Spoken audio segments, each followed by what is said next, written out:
Welcome to episode 95 of the Microsoft Cloud IT Pro podcast, recorded live from Microsoft Ignite 2018. This is a show about Office 365, Azure, and the IT Pro and end user side of life, where we discuss a topic or recent news related to Office 365 or Azure, and how it relates to you as an IT Pro. In this episode, Scott interviews Joanne Klein about some of the latest announcements from Ignite around content services and ECM in SharePoint Online and Office 365. So without further ado, here's the interview. Scott Hogue back at Ignite, and I have a very special guest. I'm sitting with Joanne Klein from NexNovus, the founder, owner, all things awesome over at that company. Joanne, can you tell everybody a little bit about yourself real quick, give some background, and we'll go ahead and get into it? Sure. Hi, everyone. Yeah, Joanne Klein. I'm from Western Canada. I hail from a province called Saskatchewan. So I have been in IT for a couple of decades, and I've worked in SharePoint specifically for just over 1 decade. And I've kind of been in the on-prem space for quite a while, and then online for the last 3 or 4 years. So it's been an interesting career. Lots of things have changed over that period of time, for sure. Yeah, it's funny the kind of pace technology moves at, yeah. And it's gotten really fast lately. Very fast. Yeah, if you don't like it, just wait a day and it's going to be different. Yeah, it'll be different. We'll all have something new to complain about. So since we're sitting here at Ignite and all the hustle and bustle, what's your experience been? Are you having a good time finding all the kind of content, people, and connections you've been looking for? Yeah, I've been to all of the previous Ignites, and this year I decided a different strategy, is I wasn't going to focus too much or as much on the sessions. They're mostly recorded, but I was going to try to connect with other people in the community, some of the Microsoft product group, because I have some pretty specific questions because I work with this technology every day. So I really wanted a chance to talk to them and get some face-to-face with them and learn right from Microsoft themselves. This is one of the best places to do it. They just kind of camp in the expo hall, and you can go and pull meetings, and yes, everybody's super approachable. They very much so. And actually, yeah. I asked a question today. The person at the desk didn't know, and they took my contact information, and I was expecting to hear back next week. And within 20 minutes, I got an email from a Microsoft product. Yeah. When it comes to email, Outlook and Office 365 are fantastic, but sometimes there are things you'd like to do that aren't implemented. Sperry Software creates Outlook add-ins and Office 365 services that fill in these gaps. For instance, there are Outlook add-ins to automatically print emails and/or attachments, save emails to PDF, send out recurring emails, or how about a warning when you're going to do a reply to all instead of a normal reply? Find these and many more email productivity solutions. Get started today by visiting www.sperrysoftware.com/cloudit. They're dedicated to it this week. You might not hear back from them next week because they'll be heads down. So take advantage of it on the next feature or whatever's coming. But I think that's kind of one of the hidden gems of conferences like this is people might approach them for the content. And the content's excellent, but it really is about being able to connect and network and make those connections and have them going forward, especially when you've got somebody's email address at Microsoft. It's great. Like, I'm going to reach out to you next time I have that problem and see if you know somebody. And can Definitely. That's the difference between coming to Ignite in person and just watching the sessions remotely from home. Yeah. I know you can't always come, but that's a big benefit of being here. No, I think it's a great driver, and it certainly is a community-driven component to come in and get that. So besides some of those connections you've made, there's been tons of announcements around, just about everything that Microsoft makes this week. But being, that you're playing in the SharePoint space, what's kind of excited you that you've seen and is going to drive some better functionality for your customers? I really felt some things coming together this Ignite. I work on a productivity and collaboration team. My focus is on kind of rolling out SharePoint to an organization.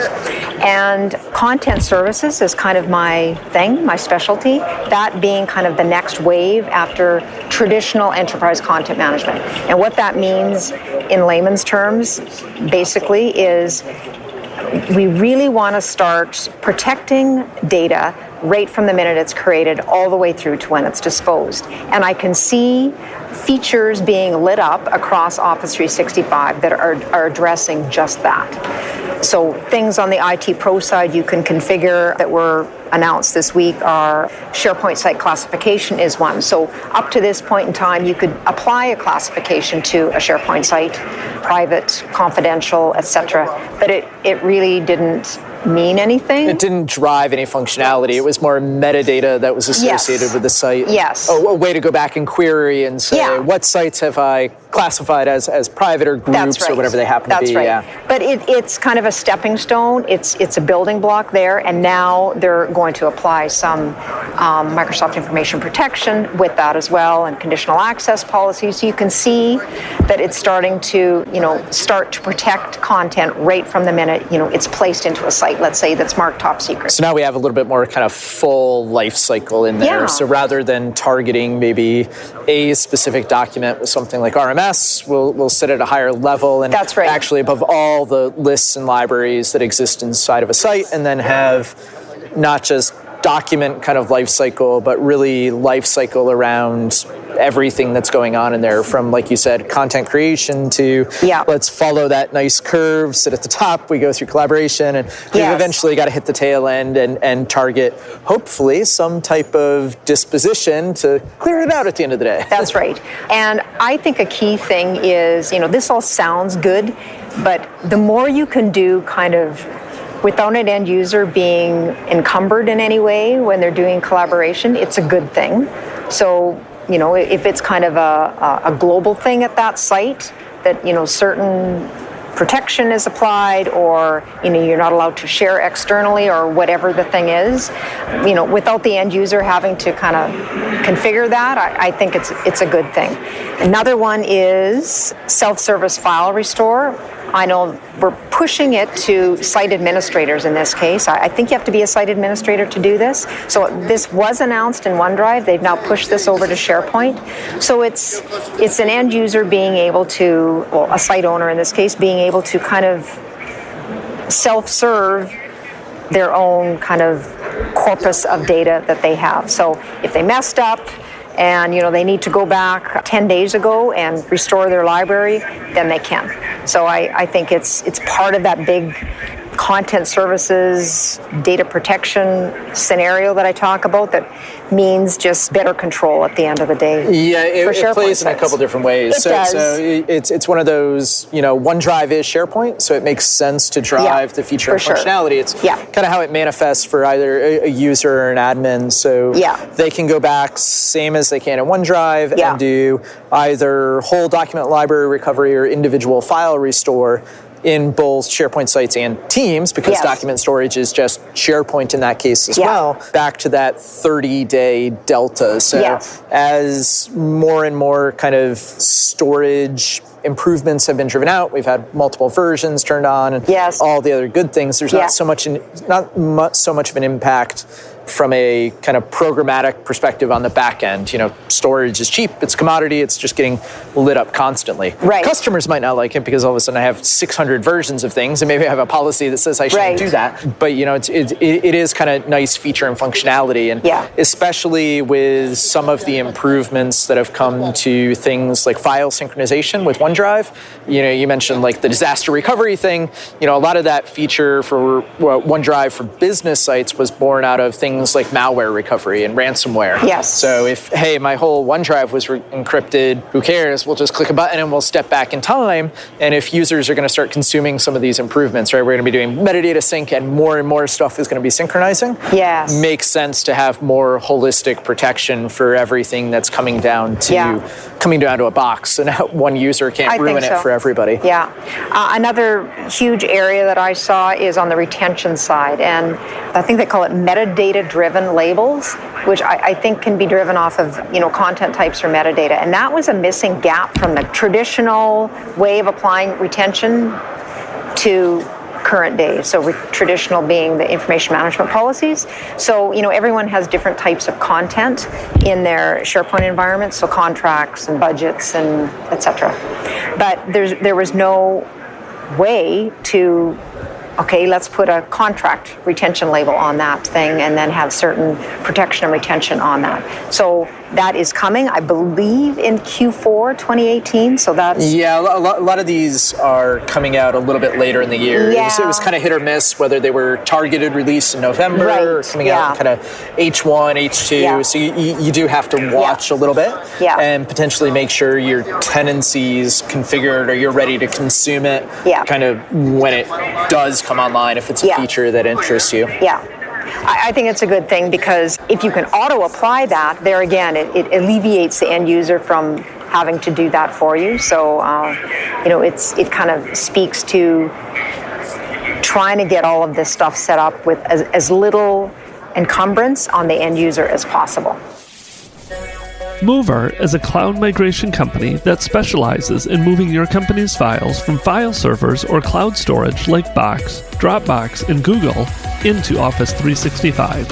Their patented technology makes Mover the fastest OneDrive file migrator in the world. Moving dozens of terabytes of data a day is a breeze. Use Mover's free, industry-leading migration guides, or ask for a managed migration and they'll take the lead. With Mover, all your data is secure and intact. Running completely behind the scenes, you don't lose time, money, or hair while you transfer. Scan, plan, migrate, report. Migrations that don't suck with Mover. Visit mover.io for more info.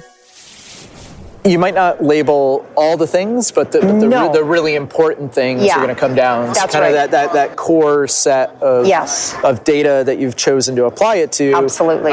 Because you've probably got a little bit more maturity anyway if you've created a content type around it and you're pushing it out at a higher level. It's a bit more structured and has, for sure. Yeah. Another one I saw was file plans. Now, I don't know if they call them file plans in Canada. I don't know if they call them... Same thing here. Same thing? Yep. Okay. So this is pretty much every place I've ever been, whether it's law firm or legal or finance. Okay.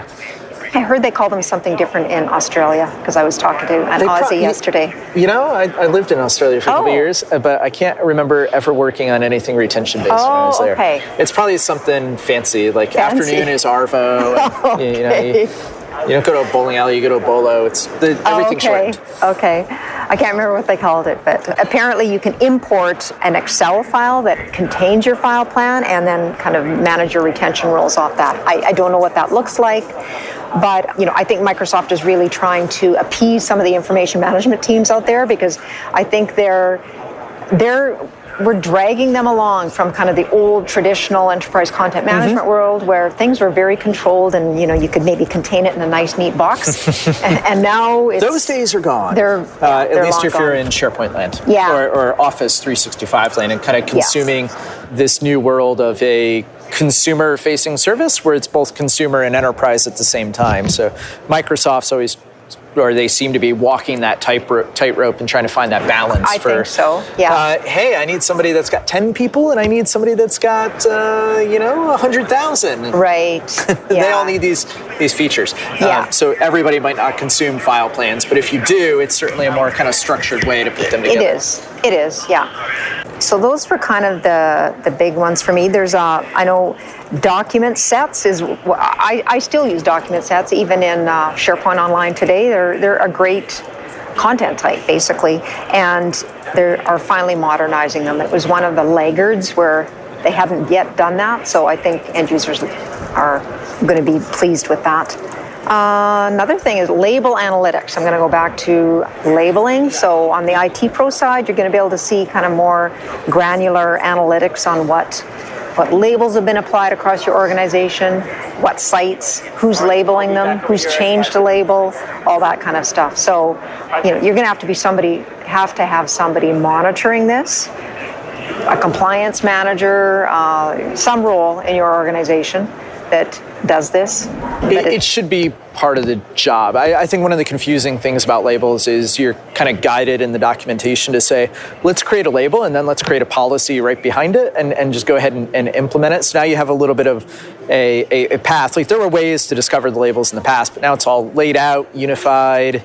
user interface, kind of one-stop shopping to understand application of labels. So let's understand the way users are consuming them, or maybe if we're applying them automatically, let's go ahead and kind of test the waters and see where they land before we turn on a wholesale, delete all the things, and oh my gosh, we deleted too much, or we deleted the wrong things. And it gives you an opportunity to kind of do a little bit of a gut check. It does. And as a matter of fact, it's funny you say that, because how the approach that we've taken in rolling out both Azure Information Protection labels and retention labels is crawl, walk, run, for that exact reason. I mean, you can't solve it all right from the get-go, else you'll never get off the starting line. So, take it in small chunks, try it out with the team, and just kind of see what they do. Are they using the labels? Are they changing them? I've had some interesting conversations with some of the vendors this week, especially, who play in kind of the data governance space, about how to approach some of that from a kind of, we're an organization, we're interested in this, or we're an enterprise. We require that level of maturity to go ahead and knock it down. So how do we test that out? Do we do trial tenants? Am I a customer that's eligible for fast track? Maybe I should go ahead and light up my, my test fast track tenant, have access to that, and be able to load some content in. There's tons of migration tools out there. You might already have one. You can use, Microsoft kind of native one. Load a bunch of files into a document library, and it might not need the same exact structure, but let it be crawled, let it be indexed, go ahead and create some labels, see what happens, maybe test out retention and disposition. It might be 7 years in the real world, but let's make it like 7 days over here. Right. And see what it does and watch it run through that life cycle. So a bit of a playground. Yep. And make sure it all works out. And I thought that was great advice, because I think everybody's kind of locked into the idea that I have this tenant and it's this thing, and my developers might have, their dev tenants or anything else, but I've only really got one place that has all my data. That's true. You might need another place to have a subset of your data to play around with it and not have such large impacts. So, right, that's a great test idea. the waters, play with it, and then now I've got it down, let's go implement it on the other side and figure out what it's going to look like at scale. Yes. No, I think that's fantastic advice. I'm going to remember that. See, I learned something this week. Yeah. All without going to a session. Anything else out there that kind of struck you as not specifically in the content services space, but there were a ton of announcements on the kind of publishing intranet side of SharePoint that are great, really making it so you really don't need to hire a professional development team to have a pretty good looking SharePoint environment. And they've made the root site of a SharePoint, the root site collection, modern now. It used to be classic up to this point in time, which is really good. So everything can be modern. They've added all kinds of capabilities on new modern web parts and connecting web parts, mega menu navigation. I mean, they're just bolting on all of those things that people like and usually had to go to a third-party product to get. Yeah, they have to do something to figure it out. I mean, I've been with organizations that have built custom intranets. They've done, like single-page applications, or they've contracted with developers, or they've bought products. And, in the past, we'd have to work around it. You can't get away from having a root site. So all of a sudden, you have contoso.sharepoint.com, but your intranet set at /site/intranet. So you had maybe like a redirect from a home page, or you were doing some kind of vanity thing on a load balancer, That's right. Giving users like an IDP initiated smart link and saying, go here and do this. And you're just doing all these workarounds because it's like, all I wanted to do was have the core of my content in this place. Yeah. Now it leads to the other interesting problem. Now that it's lit up, all those organizations that went and did strange things like that, they've got a way, like, do I want to move it? Do I want to get it over there? What does that look like? Yeah. Welcome to our world, right? Yeah. Like they keep everyone in business. Yeah, for sure. Keeps everybody busy. It does. It does. I mean, there's still going to be room for, those third-party players, because there's always custom things that need to be done. But I think it's really helped, certainly SMBs and some larger organizations, to just self-serve on a lot of those things, which is good, in my opinion. Hi, I'm Steve Peshka, and I'm one of the founders at Office365mon.com. I worked at Microsoft for over 18 years, and one of the most common questions I got is, how do I know what's going on with the health of my Office 365 tenant? When there's a problem with your tenant, you need to know what's going on before your users. We help you understand not only when your tenant goes down, but how well it's performing. When you do have a problem, where do you start looking? Is it your network? Is it your tenant? Is it some feature inside of Office 365? Our network analysis features can pinpoint performance issues and help you figure out where those bottlenecks are. Sign up for a free 90-day trial today at office365mon.com. Stay in the know and stay in control with office365mon.com. Oh, they're clapping for us. Oh, yes, they really like that one. Anything else that kind of popped out at you? Oh, let me think. How about this? What's your favorite non-SharePoint announcement? Like, has anything caught your eye from just Office 365 or Microsoft 365 or shiny devices, anything like that? Shiny devices. I want to check out the SharePoint Spaces, I think it's right behind us. Oh, yeah. Yeah, so when we wrap up, you can hop right over and pop on a HoloLens. Yeah, because when I first saw a demo of that, I think I was thinking, I work in the financial services industry, so I'm thinking, what is the application where's the practical application But there? I've since heard that in kind of the training aspect of pretty much any organization, like you can have a virtual kind of person like doing some training and doing some demos and stuff. I don't know if that's true. I'm going to go over there and have a talk with them. But what I want to know is, in the financial services industry, let's say, what kind of application is there for that? I want to get some ideas. So I think that's kind of cool. That's not my normal space, but it's interesting. Yeah, certainly worth going by and talking to him. I think when they announced that one at, I don't know if you were at SharePoint conference, but some of us, I'll admit I was there and went like, well, I don't know.